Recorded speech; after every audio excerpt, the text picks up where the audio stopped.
The house church movement is massive. You know, many people think of the house church movement, they think of China, the underground church. And I think that's probably more people in China go to house church than any other nation. But the house church movement is growing in the nations of the earth. You know, George Barna, who's a colleague of mine, he's an acquaintance of mine, he does studies on church growth, and his studies show that about 10% of the population goes to a house church on any given week.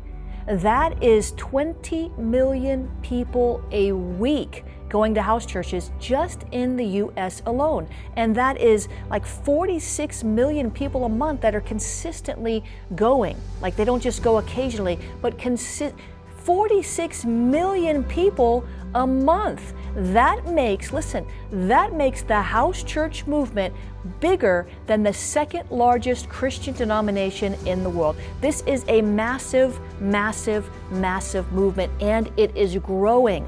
People are tired, not everybody, but many are tired of church as usual. So it's growing, growing, growing. Many people have been hurt in traditional churches and they won't step foot back into that kind of environment, but they find a safety and a comfort in a house church. So I want to encourage you, look into this more. There is so much to learn about the house church movement, and I do believe that as we get closer and closer to the return of Jesus Christ, we're going to see more and more people meeting in house churches. As a matter of fact, some are saying that if persecution rises in other nations and even the U.S., like it has in China, we will do full circle back to the book of Acts, back to the early church, and become a predominantly house church focused body in the different nations, including America.